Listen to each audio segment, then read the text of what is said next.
Hola amigos, ¿cómo están? Sean bienvenidos una vez más a su podcast favorito, Filosocast. Esperamos el día de hoy ser de su agrado del episodio número 43, que les traemos con mucho amor. Nosotras somos Frida, Aixa, Galia y Edna. En este episodio estaremos hablando de un filósofo y sociólogo británico, defensor del pluralismo ético. Así es, Frida, un grande cuyos intereses fueron derivando paulatinamente desde la filosofía analítica hacia la sociología y en particular hacia el impacto que la historia de la primera ejerce sobre los modos de organización social y política. Pero ¿qué les parece si antes de comenzar vamos a un corte comercial? Bueno. Pepe, hola, soy Carla. La prueba de embarazo salió positiva. Bueno. Juan, hola, soy Carla. La prueba de embarazo salió positiva. Ah, qué chido. Es mejor que sean dos. Por eso ven a Burger King por 2 jugosas hamburguesas supremas y 2 papas chicas por solo 29 pesos. Burger King, a la parrilla sabe mejor. Por tiempo limitado en restaurantes participantes. Bien.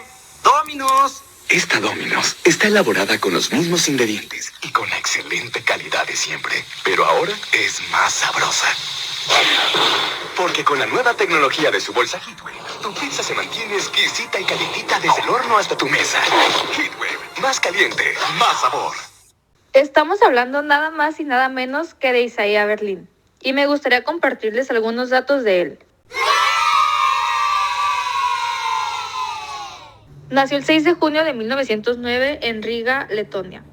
Su familia se trasladó a Inglaterra en 1920 y en la ciudad inglesa de Oxford recibió su educación. Tras estudiar 2 carreras, Humanidades y Política, Filosofía y Economía, fue Fellow en All Souls College y en New College de Oxford, catedrático de Teoría Social y Política en esta ciudad y profesor de Humanidades en la City University de Nueva York. Sirvió en las embajadas del Reino Unido en Washington y Moscú durante la Segunda Guerra Mundial, y numerosas universidades estadounidenses lo acogieron como profesor visitante. Fue también el presidente de Wolfson College en Oxford entre 1966 y 1975. Sí, claro, Frida, sin duda una gran trayectoria. Es importante destacar que Berlín atacó el determinismo de ciertas filosofías de la historia y se opuso particularmente a la idea marxista de una marcha objetiva de la historia y a la visión que sostiene que todos los valores se encuentran condicionados por la situación social que los evaluadores ocupan en un momento dado.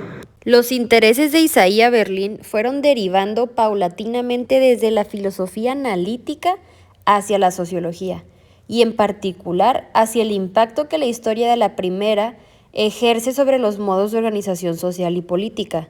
Como consecuencia de su elogio de individualidad, Berlin realizó una ponderada defensa del liberalismo frente a las propuestas comunistas, aunque alejándose de cualquier dogmatismo. Sí, Edna. Además, ¿saben qué es lo que más me gusta de nuestro invitado? Que está cargado de honores y reconocimientos por su fecunda labor intelectual.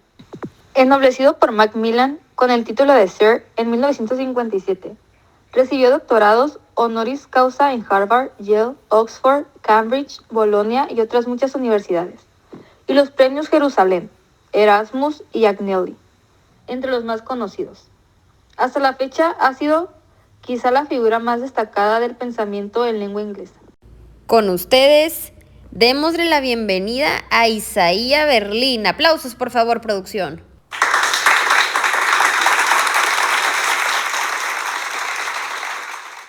Gracias, chicas, por invitarme a su podcast. Y gracias por esta magnífica introducción, chicas. No sé si pueda contarles más de mí, de lo que ya saben, pero es un honor estar aquí con ustedes y poder compartirles un poco más acerca de mí y claramente un poco acerca de mis ideales. Gracias a ti, Berlín, por aceptar nuestra invitación. El honor es nuestro.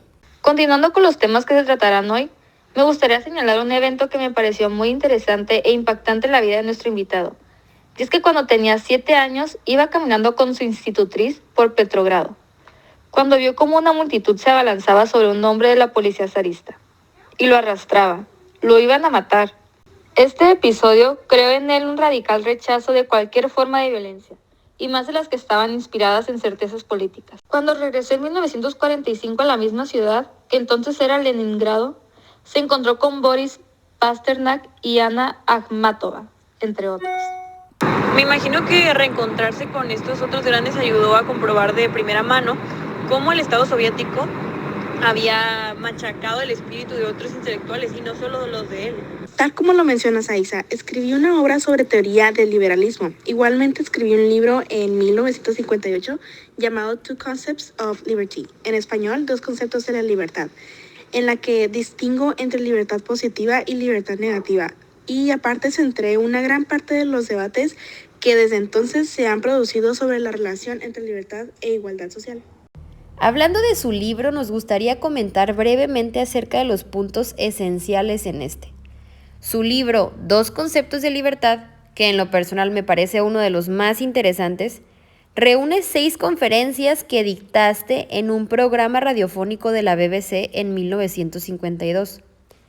Prescindiendo de escritos elaborados de antemano, exponiendo tus ideas de manera improvisada e informal. Lograste deslumbrar a la audiencia con un tono apasionante, claro, riguroso y persuasivo. Introdujiste a los oyentes en el entramado teórico de 6 pensadores sobresalientes que, en el marco de la filosofía política y moral, articularon doctrinas adversas al concepto de la libertad individual.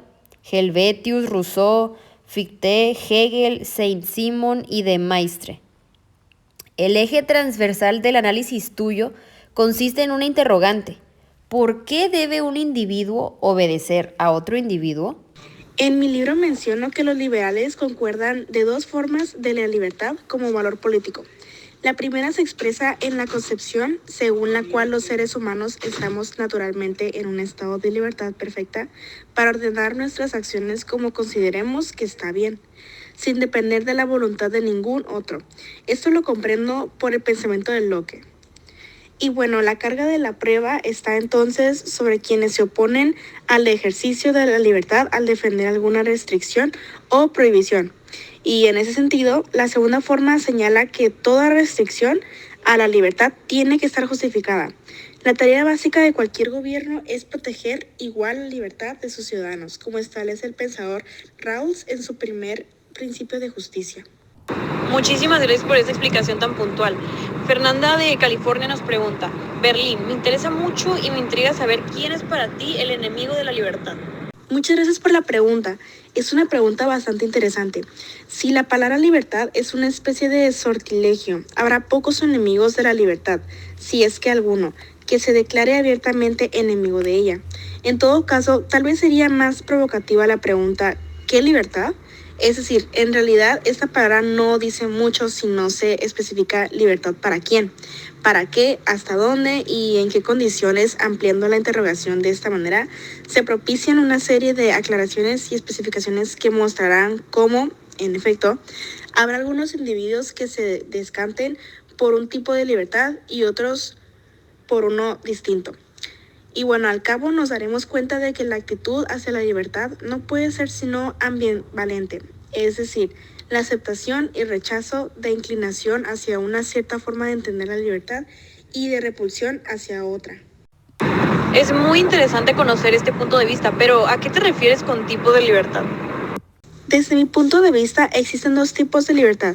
Puedo decir que la libertad negativa parte de la idea de que vivimos en un mundo donde realizar un fin implica necesariamente el sacrificio de otros fines, o sea, el costo de la oportunidad, por lo cual los hombres otorgan tanta importancia a la libertad de elegir. De otra parte, la concepción positiva de la libertad es que toda persona debe tener la capacidad de ser dueño de su voluntad y de determinar sus propias acciones, su destino. Mi libro habla sobre la posibilidad de actuar de tal forma que se pueda tomar el control de su propia vida y realizar los propósitos fundamentales que se establezcan, es decir, la libertad de tomar de decisiones. El sentido positivo de la libertad deriva del deseo por parte de cada individuo de ser su propio amo. Berlín, cuéntanos, ¿en quién o en cuáles personajes basas tu concepto de contrailustración? Este término que algunos comentaristas del siglo XX utilizaron para describir las múltiples tensiones de pensamiento que surgieron a finales del siglo XVIII y principios del XIX, en oposición a la Ilustración del siglo XVIII. Manejo el concepto de contrailustración en 3 críticos de la Ilustración: Vico, Hamann y Herder. Estos autores, junto con Joseph de Maistre, los agrupo en este concepto porque contribuyeron a defender propuestas alternativas al pensamiento ilustrado. Estas alternativas serían la llamada contrailustración, que se caracterizó como relativista, antirracionalista, vitalista y orgánica. Más específicamente, pienso que Hamann fue uno de los primeros pensadores en concebir el lenguaje como una herramienta cognitiva mediante la articulación y uso de símbolos, ya que esas ideas debían recurrir al lenguaje para formularse, como ya percibió Ludwig Wittgenstein en el siglo XX. Herder, por su parte, acuñó el término nacionalismo, que lo interpretado como forjador de la nación, como Volksgeist, única forma de vida en un pueblo concreto y particular, unido por raíces a su tierra, definido por una histórica y única, aliado entre sí por vínculos de parentesco. Gracias, Berlín. Una última pregunta para cerrar el tema. En tu libro, Traición a la Libertad, mencionas a 6 autores como enemigos de la libertad humana. ¿Qué tienen en común estos 6 para ser llamados como tal? Los 6 autores caracterizados como enemigos de la libertad humana tienen, a mi parecer, demasiadas características en común, pero la que me parece más importante es que no son del tipo de filósofo que ofrece una revisión de las respuestas que la filosofía ya ha intentado una y otra vez a sus problemas tradicionales. En realidad, los autores considerados como tal pertenecen a la categoría de filósofos que nos proponen revisar las preguntas tradicionales de la filosofía. Es decir, se trata de filósofos que, en la medida en que eso puede decirse en filosofía, son fundacionales, renuevan y alteran la naturaleza de las preguntas que los filósofos venían planteándose hasta ese momento. Y por ello mismo van a ser vistos por sus seguidores no como los descendientes de un largo linaje teórico establecido, sino como quienes tuvieron la voluntad y a veces la capacidad de modificar súbita y radicalmente la visión de las cosas. Queremos agradecerte por habernos acompañado en este día. Muchísimas gracias por compartirnos tu opinión con el tema y pues nos has dejado impresionadas. Para nada, muchas gracias a ustedes por el espacio. Muchas gracias por habernos acompañado en otro episodio más de Filosocast. Nos vemos en el siguiente episodio.